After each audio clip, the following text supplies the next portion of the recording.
Good morning and welcome to the Afternoon Drive. It's Friday, so we strictly do it on video and not on the air. Well, do you think the deep state is in a deep panic? I do. And if I were James Comey or John Brennan, I might be trying to pack a bag or two and quietly slip out of the country with nobody noticing. Last night, President Trump authorized Attorney General William Barr to declassify all of the documents that were used to authorize the surveillance of Team Trump during the 2016 campaign. You know, the spying that went on by James Comey and the FBI with the knowledge of Mr. Brennan over at the CIA, all part of the deep state weaponized intelligence gathering agencies of the United States, not to track down ISIS or stop our actual enemies, but to spy on American citizens. Now, Comey got a little upset when William Barr inferred and outright said during his Senate hearing, yeah, the FBI spied on Donald Trump. Even Chris Wray, the current director of the FBI, said, well, I wouldn't use the word spy. We do surveillance. No, you spied. And it's very obvious that Jim Comey was engaged in J. Edgar Hoover type of tactics. Get dirt on people and then hold it over their head to make them march in line. Donald Trump wasn't having any of it, which is why James Comey turned his guns on him, leaked to the New York Times, bringing in the special counsel of Robert Mueller to go on a 2.5-year witch hunt to cover up what James Comey and the rogue FBI police state have been up to in spying on private citizens. And we've known all this since Edward Snowden released the information as to the fact that the NSA, the CIA, the FBI really weren't interested in tracking down ISIS or terrorists. They're spying on you, me, us, reading our emails, watching our social media, monitoring our cell phone calls and texts. Because under the Barack Obama administration, you and I, patriots, we're the enemies. Not radical Islamic terrorists, not jihadists. They're just expressing their concern over the oppression that they have felt through the centuries of not being able to invoke Sharia law and beheadings of those who disagree with them theologically. That's all that was. You and I, we're dangerous because we believe the Constitution. We believe we have rights. How dare us? And we actually believe we, the people, are in charge. And politicians, they're supposed to work for us. See, that makes us dangerous to think that way. So, along comes Donald Trump speaking that to the people. The people rallied, voted for him, put him in office, and the coup was unleashed. And now the president has said, declassify the documents that led to the dossier being used to obtain FISA warrants to illegally spy on a private citizen.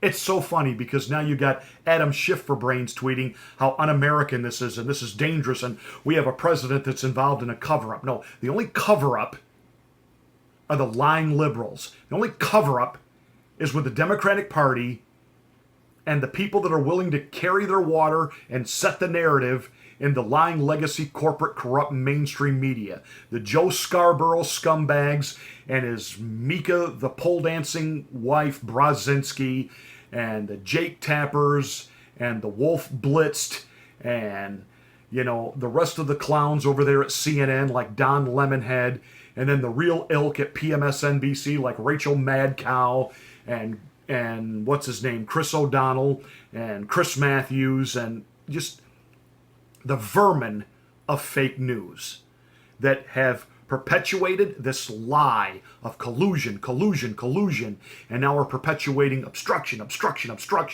You got Nancy Botox Pelosi out there saying this president needs an intervention. This woman is obviously a pill-popping alcoholic. She can't put two coherent sentences together. And she's actually saying the president needs an intervention. His family ought to be stepping in and doing something, when it's obvious this woman isn't even remotely grounded in reality. The nonsense that comes out of her mouth on a regular basis, and the fact that she stutters and stammers, it's like listening to Joe Biden out on the campaign trail.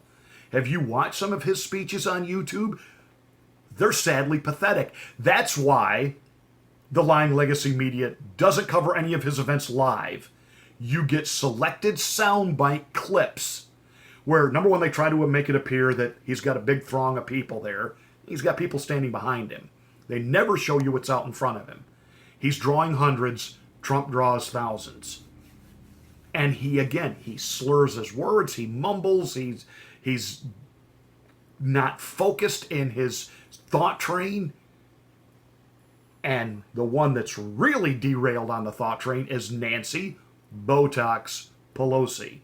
Cruella de Menthe is what I like to refer to her as. And she has the audacity to say that Trump has got issues, yet compare and contrast, and we did a whole video on this yesterday entitled Pelosi Needs an Intervention. If you haven't watched it, you need to watch that one from yesterday. And we did a comparison of the president following that meeting, where he was completely calm, collected, talking to reporters. Look, they want to accuse me of cover-up. I can't sit down and try to work and legislate with these people if they're accusing me of crimes. This is ridiculous. You know, you got Nancy out there. He was pounding his fist and he was ranting and raving. But the visual says that, no, Trump was calm, cool, and collected. The only one that's stumbling over their words and can't be coherent is Nancy Pelosi and Chuck E. Cheese Schumer, as they try to describe the events of what happened. Then Kellyanne Conway really put it into perspective when she said that after the president left the room, she asked Nancy, would you like me to convey something to the president? And Nancy was very dismissive because she's that liberal elitist of, I don't talk to staff. Wow, really way to empower women there, Nancy. I told you in previous videos, the liberal left is no longer about people. They're about their ideology and their elitism. See, you, the people, can no longer be trusted after 2016. You didn't coronate Hillary Rodham Clinton. You elected that guy, that no good nationalist, that no good Donald Trump. And now you are never to be trusted again. In fact, the news media is 24/7 committed to the taking down of this president, and yet his poll numbers stay. How dare you not listen to them? How dare you not cave? How dare you not believe their narrative? And so you've got Nancy out there saying, there's a cover-up. You got Adam Schiff for Brain saying that the president declassifying these documents, this is un-American. Whoa. Time out.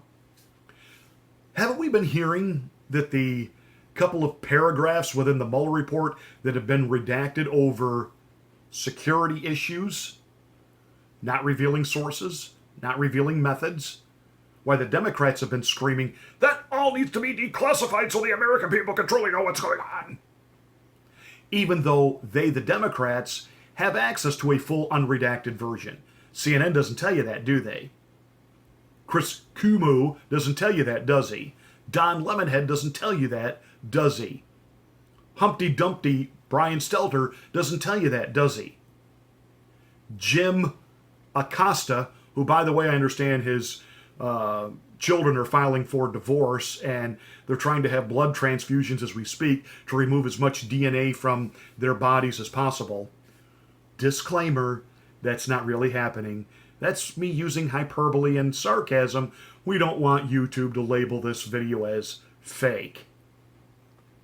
Yeah, like Facebook now, Twitter, you can't post political memes anymore because that didn't really happen. She didn't really say that. It's a meme. We have become so snowflake oriented, we can't even handle sarcasm. That's going to be hard for a guy like me because English is my second language. My mother tongue is sarcasm. By the way, somebody asked me recently, how can you do these videos as a pastor? Have you actually read the Bible? Have you actually read some of the things that Jesus said and how he said them? We'll have that discussion in another video later on. But the president declassifying means, Jimmy Comey, you in a whole lot of trouble. And John Brennan, we are in the midst now, and it's just now, Memorial Day weekend, and the summer of Trump's revenge. Here it is, baby. I told you it was coming. And yeah, we're going to start seeing some indictments and some handcuffs. And this is out now. And in the next few days, we're going to see this stuff because Trump has told the intelligence agencies, and you will cooperate with this. Now, of course, I'm sure that Jerry the Nads Nadler will waddle his fireplug body before some cameras saying, this president has ignored our subpoenas. How dare he threaten the intelligence communities that they must cooperate with William Barr? They should have come before Congress. No, because again, you've been given a position, chair of the, intelligence, judiciary. Well, you're not intelligent, and you don't know enough about law or the Constitution to even chair the Judiciary Committee. I forget which committee, Jerry Nads, Nadler. It doesn't matter because they're using all of it as a political stunt. Lindsey Graham said it best the other day. Anything the House is doing right now with regards to President Trump is nothing more than a circus, and that's all that it is. But now you've got these documents are going to be declassified. You've got William Barr has got Mr. Dunham investigating. And you've got Lindsey Graham kind of saying, we are going to get to the bottom of who within the FBI authorized all this spying on the Trump campaign to begin with and perpetuating Russian collusion. And then I want an investigation into why Robert Mueller, we already know the answer to this, but we need to actually go through the exercise. Why did Robert Mueller never actually follow the Russian collusion that's out there for everyone to see? Hillary Rodham Clinton. Hundreds of millions of dollars funneling through the Clinton Foundation. Bill Clinton getting $500,000 per speech given in Moscow. That must have been some speech. I make my living speaking on the radio, here. I'm a preacher. I'm speaking at a Memorial Day event on Monday. I know what it is to speak publicly, to give speeches, to communicate. I've never heard any speech, including Martin Luther King's I Have a Dream, that I would have felt warranted $500,000 for a 20-minute presentation. So all that money from Russia to the Clintons, Russia ends up with 20% of our uranium, and yet we're told the collusion happened with Donald Trump. And nothing to see here with Hillary. She was exonerated before there was ever an investigation. She was exonerated on the email server, 33,000 missing emails that were top secret. And if you think they were about Hillary in yoga pants, talk about acid reflux. Loretta Lynch, Bill Clinton talking on the tarmac for an hour about grandkids. Give me a break. It's time to investigate the investigators, and that's all coming. It's all happening. And sometime between now and into June, we're going to get the Inspector General's report. Boom, baby, boom. What's going to happen to the narrative of Jerry the Nads Nadler and Adam Schiff when the very people they've been defending end up being arrested? James Comey, John Brennan, and others. Our big dream is hoping that maybe someday, somehow, it will actually fall to the point where those that are taking the heat and being thrown under the bus will actually give up Hillary Rodham Clinton and turn evidence. That's it. That's today's rant. You have a fantastic Memorial Day weekend. Get out and enjoy the weather. Celebrate the fact that you're an American and that we have the freedoms we have, not simply because the Constitution guarantees them to us, but there have been men and now women who have been willing to put on our nation's uniform, stand, fight, and defend, and die for those freedoms. That's what Memorial Day weekend is about. Hey, please hit the like on this video, share it with others, help us get the word out. Let's continue to grow our subscription base here. Subscribe to the channel if you do not do so already. Leave a comment. I do read them. And make sure you smack the bell so you get notification of my next rant.